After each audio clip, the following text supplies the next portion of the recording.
Hey guys, I am just running out the front door. I'm a few steps behind Maya.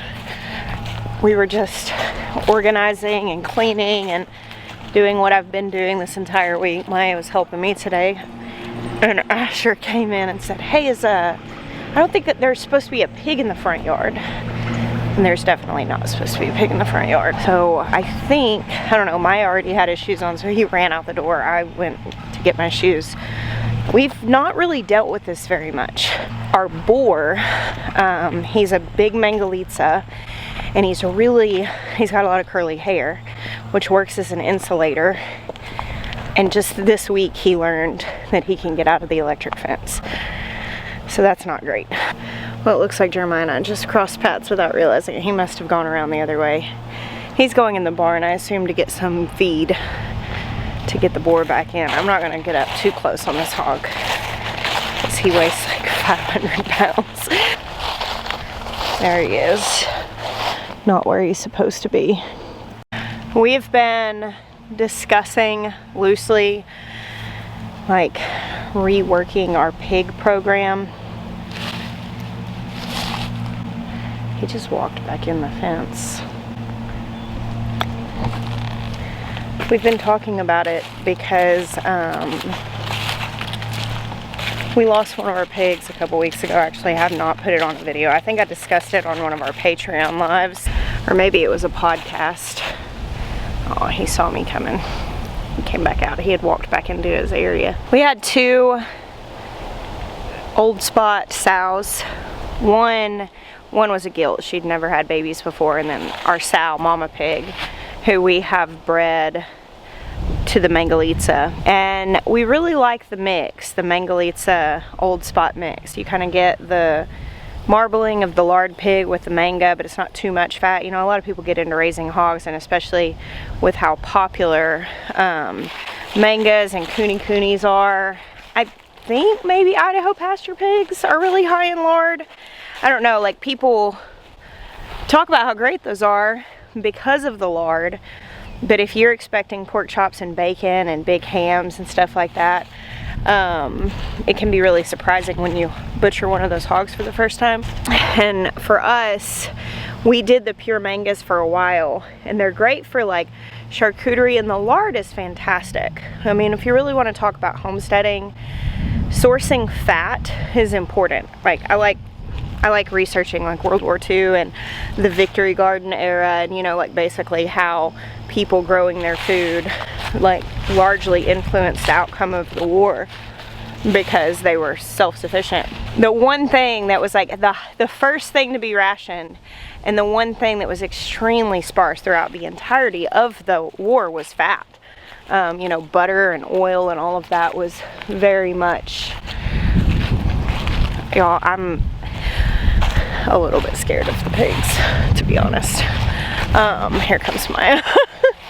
I don't mind them whenever they're like in the pens, they're not scary, but like this boar being out here and I'm by myself, and Maya's coming, which is good because he's coming towards me. Let's see. There we go. Probably I am just overly cautious, but I would rather be overly cautious than be stupid. My friend Daniel always says, if you're gonna be dumb, you gotta be tough. And on the opposite side of that, if you're not very tough, you better be smart. And that's my life motto right there. That's what I'm living by. Because I'm not tough. I'm really not. Oh, I don't like that he's heading back to the house. Here, I'm coming in our sheep pen over here. Oh, can't get to me. So back to the topic of fatty pigs. While I'm in here hiding from this one, not really hiding, but trying to stay away from this one.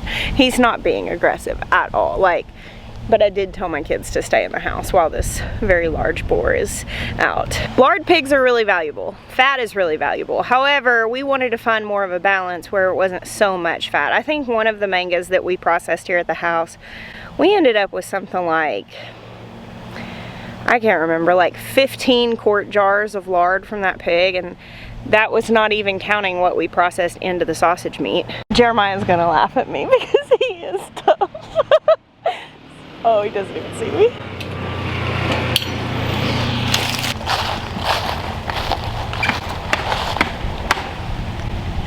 feed bucket.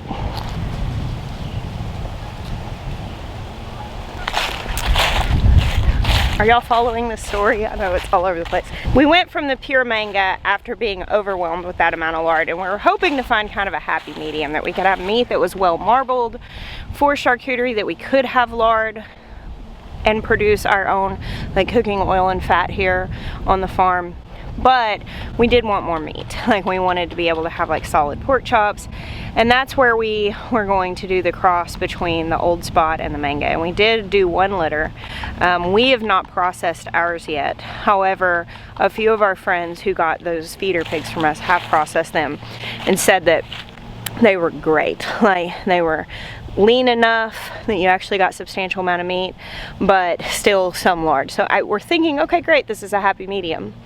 So we put our 2 old spots in with the boar a little over a month ago to breed, and almost immediately Dolly, our younger, the gilt, she developed a really bad hernia, and we called the vet out. And this was all happening, I wasn't here when the vet came. I know that I wasn't here, I would have shot a video of it, but the vet came out and they basically said that perhaps it could be fixed with a pretty extensive surgery, but there was a good chance that it wouldn't work, and that there's a very good chance that it would keep reoccurring, that she might not need to be bred.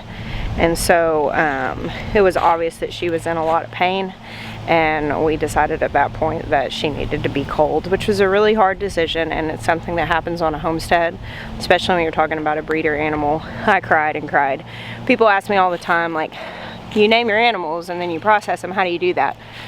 And we don't name meat animals. I mean, for the most part, we know from the beginning that a meat animal is a meat animal. However, like in the case of Dolly, who had been heavily handled, she was such a sweet pig, and she was like my first step into where I wanted to go with our pig breeding, which is doing artificial insemination. But you need a really handled hog, and we got her from our friends the Rhodes, and she was so sweet because they handled her so much when she was little, and we continued it. And we would have been able to AI her, but yeah, it was really sad. When you have to do something like that, it's one of those real life hard homestead decisions that are not fun. In that position, I don't feel like I'm honoring or caring for that animal more to just put her in the ground rather than putting her in the freezer. At least that is some sort of redemptive purpose. So it's kind of one of those decisions that's hard. Well, so we're down to the Mangalitsa boar and our mean old sow mama. And we've been like, well, let's look. I would really like to get to the point that I can do artificial insemination and like really work on some cool lines. This was easy, but with homeboy not respecting fences, it's definitely not so easy. I asked Jeremiah what he needed me to do, and he said stay out of the way, so that's what I'm doing. Conversation often comes up about like raising your own meat. It's probably the most contested thing that we do in the homesteading lifestyle, and the thing that is most unfathomable to people. And I've shared this before, and I have found it to be resoundingly true, that the most criticism comes from meat eaters. Like, vegans and vegetarians largely respect the fact that we do this, and the fact that we're really committed to giving our animals a good life. On days like this, whenever, you know, like we're supposed to be going to the Christmas parade, and we're like, I mean, it's just, when you're caring for animals, they have a trump card that they get to come in and just take over your day when something goes sideways. You know, if something gets sick, you clear your plans, you cancel your plans. I can't tell you how many times we've been like ready to go out the door on a date night or even like an overnight trip and stuff like that, and something happened on the farm that is the most important, because you have to protect what it is you're caring for. You have to protect your investment. You also have to take responsibility. Like, we can't just leave this hog out and leave. Like, he could kill somebody. He's got to be put back up. And when I think about like actually taking responsibility for our appetite and our consumption and raising our meat, I don't feel bad about it, because this kind of stuff, you know, like, this is what stewardship looks like. It's largely inconvenient sometimes. It's hard work. Jeremiah's lured him all the way back up close by.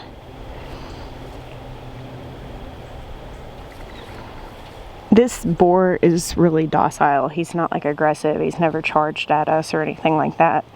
But there's just a healthy amount of respect that you have to have when you're dealing with an animal that is just so much, could so easily overpower you.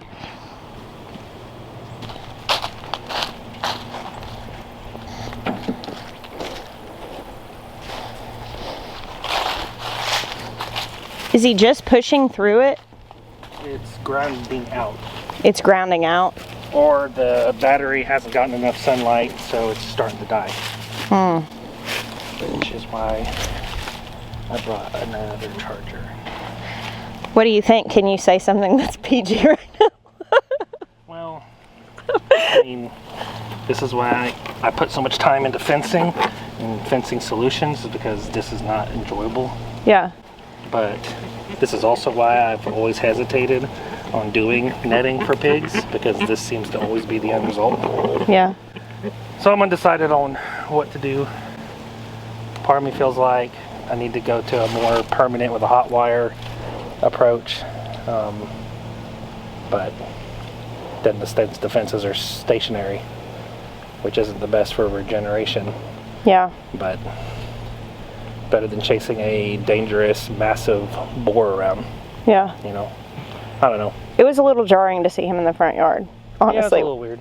We really haven't dealt with loose hogs much. I think, how many times have we had to chase loose hogs in, what, 5 years? Maybe 3 times? 4 times, something like that. I mean, it's not been a common occurrence for us. Really, our animals being loose has not been a common occurrence for us. But that's because Jeremiah is a stickler about fences and making sure that they're good on the front end. And I would just rather have overbuilt fences. Where they say bad fences make bad neighbors, good fences make good neighbors. Like, can you imagine just like walking out your front door, this monstrous, big, hairy hog being out front of your house? It was jarring for me, and he's my pig. I can't imagine what our neighbors would think if they walked outside and this old boy was out there. I also think that she didn't get bred last time, and she's back in heat. He's grunting like she is. Yeah. And this is the second time he's broken out.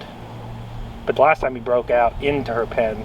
This time he actually broke out of his pen. I think he was trying to get into her pen. Well, he was like hollering at her the other day, I saw. So she might have been coming into heat. I don't know. I thought she was bred, but... I'm going to put them together and see. And if I don't see her letting him breed her, then I already talked to Wes yesterday, or 2 days ago. And he's going to move back over to Wes's if she's not back in heat. So that he's not tempted? So he's not as tempted because he's got more space to keep them separate. And he's got those barrows there. Barrows, yeah. So Wes, our friend that lives really near us, he's got 32 acres and he has his hogs there, and he actually has a couple of ours, like the ones that are growing out, because he's been moving them around to regenerate where he has some land that had been clear cut. And he's been putting hogs on it to clear it out and then sowing it after the hogs are there. So he had asked for our extra pigs. And so if this guy keeps giving too much trouble, we're talking about moving him over there. Just because if he has other male pigs he's with. And then if we do that, we're going to look for another gilt or sow to put in with her so she's not by herself. Are you testing it? That's not enough voltage. It's less than 1 kilovolt. Okay, so what are you looking for here? What would I like to see? Yes. 7. Oh, wow. No, it's 0.9. 0.9, okay. So I need to go find out what's going on. All right, I'm gonna turn this off. I'll go this way. All right, so what we're looking for here is anywhere, like the bottom wire is fine for this to be buried or on the ground, but the one above it, if it is like covered in soil or like deeply in the grass, it'll ground it out and it won't work properly. So we gotta go all the way around. I think that's probably not enough, but so this is why you have to like weed eat before you set these down. That's not great. I figured it out, I think. You figured it out. There were a couple places over here where it was kind of close, but it wasn't really anything enough that I would think to ground it out that much. What was going on? this connection point where the two fences have clips that join together Yeah. was just laying up against the T-post. Oh. And the wires were turning brown from the shock. Yeah, that would do it. Yeah, the things I was seeing, I didn't think would be enough to be that much grounding. Alright, I'm going to turn it on and test it out again. Well, we'll see if with them in here together, if he'll stay put. Alright, you gonna test it?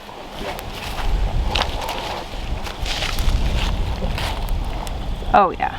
I'll take 6,000 kilovolts. That's way better. Yeah, I was getting 0.9. Yeah. But I mean, I had a direct metal connection to the ground. Yeah. Yeah, he ain't getting none of that. All right, so knowing that that electric fence was so low, I don't know. I mean, I guess we just watch closely the next couple days. I think she got bred the first time because we saw it, and then they go into heat every 3 weeks. So I think it was about 6 weeks. I'll have to look at my calendar to be sure, but I'm pretty sure it was about 6 weeks ago that we put her and Dolly in. I think it's unlikely that she's not bred, but just the way he was grunting at her, I wasn't sure. And the way that he broke into her pen usually indicates something, but well, I guess we'll just wait. I don't think he's going to get out of this again. I don't think we have to watch it. Not with it. Now that I know that it's hitting at that much energy, like, he'll stay. Yeah, Mama's just happy to have her dinner. Hey guys, I actually just finished editing the video that you just watched, and I could say a couple hours later, the hog's still in, so crisis averted. Thank you guys for hanging out with me today. I bless you. Until next time.